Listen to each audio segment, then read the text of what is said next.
Good afternoon, everyone, and welcome to Stock Market Today. You have Alyssa Corum and Ed Carson here. We're going to break down the action for the major indexes. Tech stocks trying to make a big comeback today, but we'll dig a little deeper and give you IBD's perspective on overall market conditions as they stand today. And Ed, we're also going to be taking a look at three stocks that cleared buy points. Fill us in. Yeah, real economy names are the ones that are actually clearing buy points today. Element Solutions, steelmaker Ternium, and Stellantis, a new auto merger name.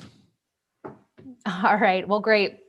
First, let's take a look at the NASDAQ. It was the biggest outperformer today, up about 3.7% to end the day. We had the S&P 500 up 1.4%, the Russell 2000 up over 2%. Now, the Dow only closed up 0.1% today, Ed, so really giving back a big chunk of its gains. But we'll go through the different indexes, but let's start off with the NASDAQ.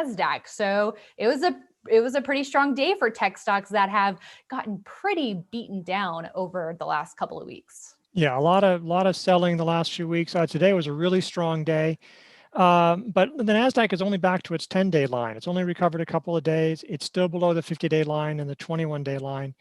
Often the best days in market history tend to come in bear markets, and this is not a bear market. This is a mild correction, but it's not surprising to see this kind of volatility. We had a big down day, down days, big up days. So this is why you want to wait. You want to get, involved into a market early, but especially with growth stocks, I think you want to be involved. Wait for that follow through day. Wait for something to really show the confirmation that the character has changed, that we really are going to likely continue to advance from here.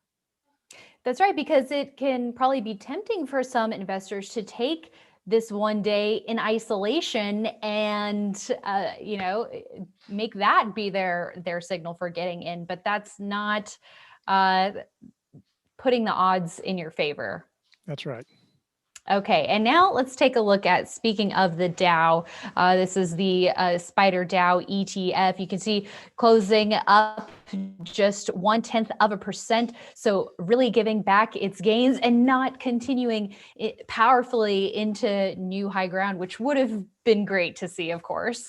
Would have been great to see, because as we said, the Dow, if the market were simply the Dow and real economy stocks, we would have never called a correction. I mean, it's like, maybe we would have said market under pressure last Thursday, maybe, but the market sort of found support and has rebounded to new highs. Yeah, today's close wasn't great, but you'd much rather be the Dow than the NASDAQ over the last few weeks. And one thing that affected the Dow and affected the NASDAQ is that interest rates came down today. And so that definitely helped some of those high value growth stocks, and it hurt the financials. And also some miners had some issues, some copper prices came down. So some of those things came down, but still, the Dow is definitely the best looking index overall. All right, and we do want to give a quick look to the S&P 500 and Russell 2000 as well.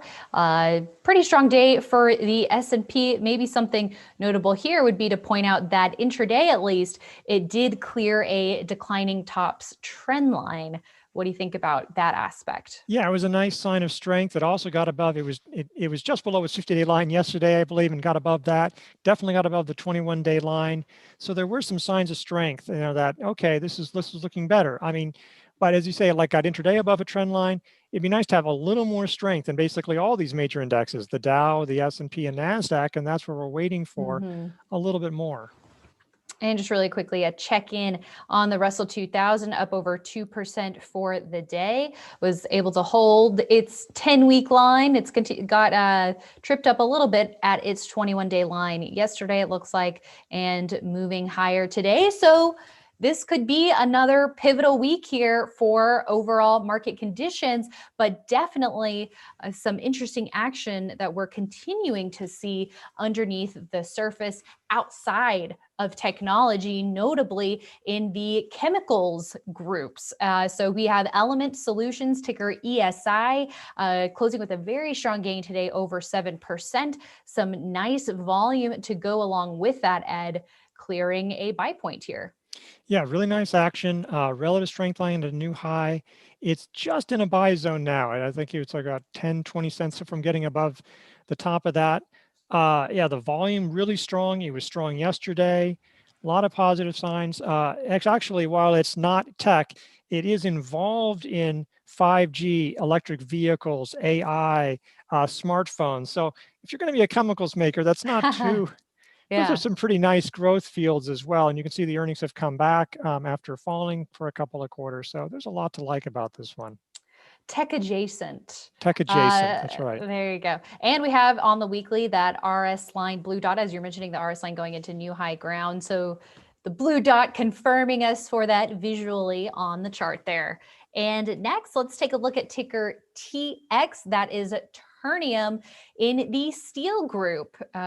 Was trying to break out last week, came back quite a bit off of its weekly highs for the week, but it's continuing to power higher this week, up almost 6% in the first 2 days of trade this week.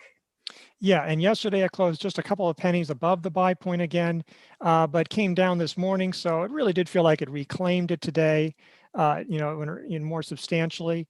The RS line is basically at new highs. I mean, it's off the highs from last week, but it's definitely above the consolidation left-hand side. This is just another another positive sign here. Steel makers are doing relatively well, and you can see that with the earnings the last couple of quarters. Strong estimates for this year. Oh, and yeah, and the growth, the sector is definitely improved. Yeah, we like seeing the strong growth estimates for sure.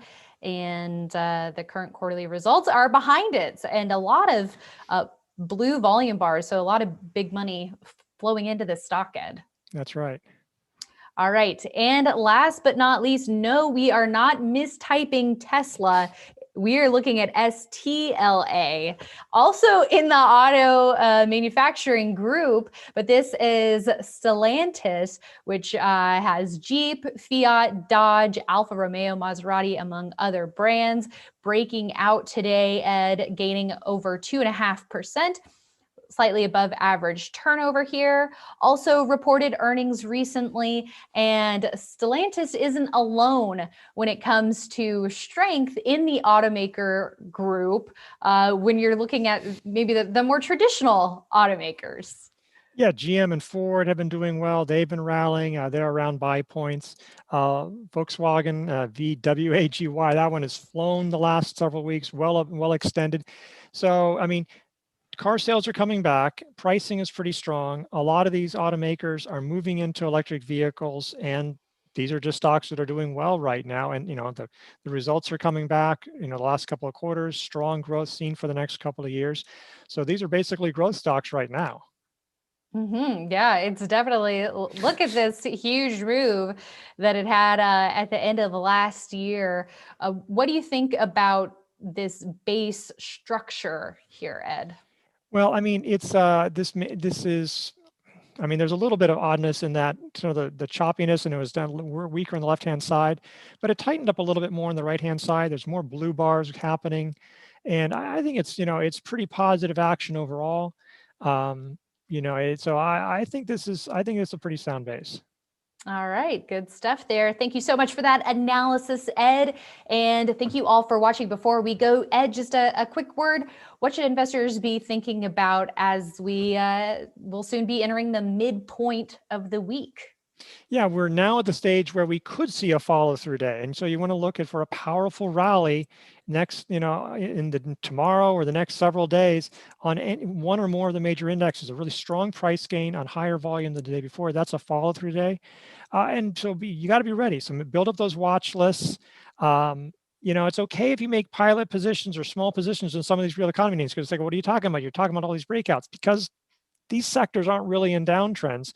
I think with growth stocks, you definitely need to wait for the most part. A lot of them are damaged. They might come back, but buy them when they're in a proper buy point. Don't just buy them because intraday they're having a strong momentum. Yeah, that's such a great point. Patience is really key right now. If those are some of the names that you want to look at, they're going to need time to repair those charts, to build those proper bases. And, maybe many of them did bottom, but we don't know for sure. But what does put the odds in our favor is when we do see those proper chart patterns form. That's the whole reason why we use them, after all, right, Ed? That's right. This is what historically works. Again, the best chance of being successful and successful quickly is with these bases and buy points, and not just buying I want it. I got to get in. I got to buy something. I got to buy this hot thing now.